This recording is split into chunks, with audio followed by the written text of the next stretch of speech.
হরে কৃষ্ণা হরে কৃষ্ণা হরে কৃষ্ণা। আজকে আমি বিশদ যোগ পাঠ করে শোনাবো। প্রথম অধ্যায়ের বিশদ যোগ, শ্রীমদ্ ভাগবত গীতা।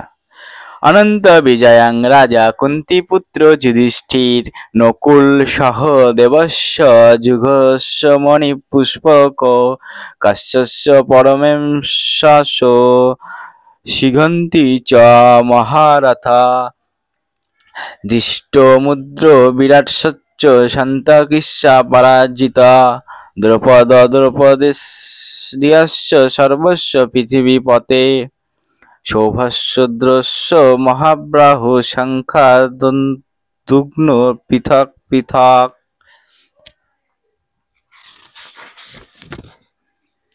কুন্তিপুত্র মহারাজ যুধিষ্ঠির অনন্ত বিজয় নামক শঙ্খ বাজালেন এবং নকুল ও সহদেব বাজালেন সুঘোষ ও মণিপুষ্পক নামক শঙ্খ। হে মহারাজ, তখন মহান ধনুধর কাশীরাজ প্রবল যোদ্ধা শিখণ্ডী ধৃষ্টদ্যুম্ন বিরাট অপরাজেয় সাত্ত্বিকী দ্রৌপদীর পুত্রগণ সৌভদ্রা মহাবলবান পুত্র এবং অন্য সকলে তাদের নিজ নিজ শঙ্খ পৃথক পৃথক ভাবে বাজালেন। সঞ্জয় সুকৌশলে ধৃতরাষ্ট্রকে জানিয়ে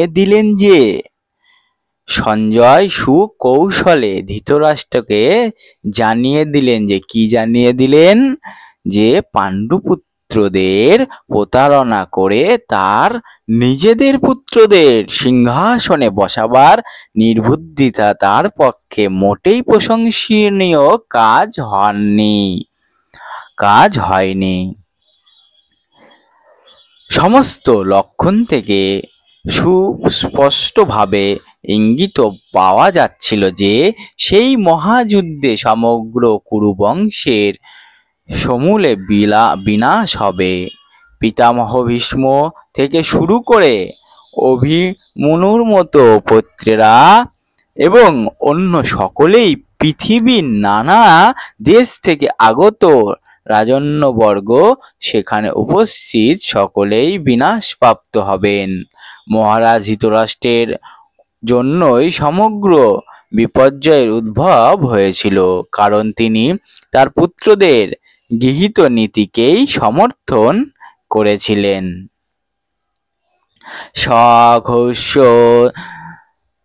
ধাতুরাষ্ট্রাণাং হৃদয়ানি বাদায়াৎ নভস্য পৃথিবীং চৈব তুমুলহ ভানুদায়ান। বিভিন্ন শঙ্খ নিনাদের সেই শব্দ ছিল প্রচণ্ড, তা আকাশ ও পৃথিবীকে প্রকম্পিত করে ধৃতরাষ্ট্রের পুত্রদের হৃদয় বিদীর্ণ করেছিল। ভীষ্মদেব এবং দুর্যোধনের পক্ষের অন্যান্যরা যখন শঙ্খ বাজিয়েছিলেন তখন পাণ্ডবদের বুক ভয়ে কেঁপে উঠেছিল। সেই ধরনের ঘটনার উল্লেখ নেই, কিন্তু এই শ্লোকে উল্লেখ করা হয়েছে যে পাণ্ডবদের শঙ্খ নামে ধৃতরাষ্ট্রের পুত্রদের হৃদয় ভয়ে বিদীর্ণ হলো। সেটি পাণ্ডবদের নিজেদের কারণেই এবং ভগবান শ্রীকৃষ্ণের প্রতি তাদের পূর্ণ বিশ্বাস ও শরণাগতির জন্য। ভগবানের কাছে যিনি আত্মসমর্পণ করেন তার মনে কোনো ভয় থাকে না, এমনকি চরম বিপদেও তিনি অবিচলিত থাকেন। অথ ব্যবস্থিতানাদিষ্টা ধাতরাষ্ট্রাণা কপিধ্বজ পবিত্রে শস্ত্র সম্পাতে ধনুরুদ্রম পাণ্ডব হৃষিকেশং তদা বাক্যমিদঃ মহীপতে। সেই সময় পাণ্ডবপুত্র অর্জুন হনুমান চিহ্নিত পতাকা শোভিত রথে অধিষ্ঠিত হয়ে তার ধনুক তুলে নিয়ে স্বরনিক্ষেপ করতে প্রস্তুত হলেন। হে মহারাজ, ধৃতরাষ্ট্রের পুত্রদের সমরসজ্জার বিন্যস্ত দেখে অর্জুন তখন শ্রীকৃষ্ণকে এই কথাগুলি বললেন। যুদ্ধ শুরু হওয়ার মুহূর্তেই উপরোক্ত কার্যকলাপ থেকে বোঝা যায় যে যুদ্ধক্ষেত্রে ভগবান শ্রীকৃষ্ণের দ্বারা প্রত্যক্ষভাবে পরিচালিত পাণ্ডবদের অপ্রত্যাশিত সমরসজ্জা দেখে ধৃতরাষ্ট্রের পুত্রেরা অত্যন্ত হতোদ্যম্য হয়ে পড়েছিল। অর্জুনের রথে হনুমান চিহ্নাকৃত ধ্বজাও একটি বিজয় সূচক ইঙ্গিত, কারণ রাম এবং রাবণের যুদ্ধে হনুমান শ্রীরামচন্দ্রকে সহযোগিতা করেছিলেন এবং শ্রীরামচন্দ্র বিজয়ী হয়েছিলেন। এখন এখানে অর্জুনকে সাহায্য করবার জন্য তার রথে শ্রীরামচন্দ্র ও হনুমান দুজনেই উপস্থিত রয়েছেন। শ্রীকৃষ্ণ হচ্ছেন শ্রীরামচন্দ্র এবং সেখানেই ভগবান শ্রীরামচন্দ্র থাকেন।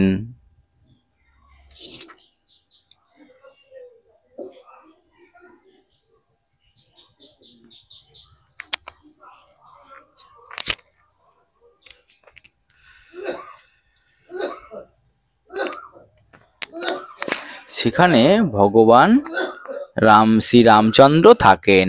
সেখানেই তার নিত্য সেবক হনুমান এবং নিত্য সঙ্গিনী সৌভাগ্য লক্ষ্মী সীতা দেবী উপস্থিত থাকেন।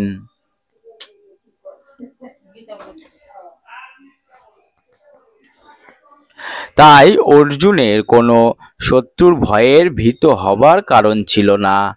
আর সবচেয়ে বড় কথা হচ্ছে যে সমস্ত ইন্দ্রিয়ের অধীশ্বর ভগবান শ্রীকৃষ্ণ তাকে পরিচালিত করবার জন্য স্বয়ং উপস্থিত ছিলেন।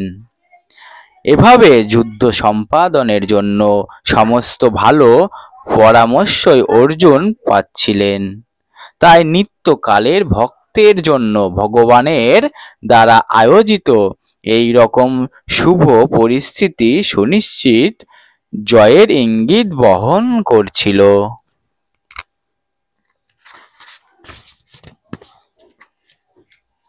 হরে কৃষ্ণ হরে কৃষ্ণ হরে কৃষ্ণ। জয় গীতা, জয় শ্রীকৃষ্ণ। ভক্তি কথায় আমি সুজিত বিশ্বাস প্রত্যেক দিন তোমাদের শ্রীমদ্ ভাগবত গীতা পাঠ করে শোনাবো। আর আমার চ্যানেলে যুক্ত থাকার জন্য তোমরা প্রত্যেকে সাবস্ক্রাইব করে রাখবে চ্যানেলটি, তাহলে প্রত্যেক দিন তোমরা শ্রীকৃষ্ণের মুখ নিঃসৃত বাণী তোমরা শুনতে পাবে। হরে কৃষ্ণ হরে কৃষ্ণ হরে কৃষ্ণ।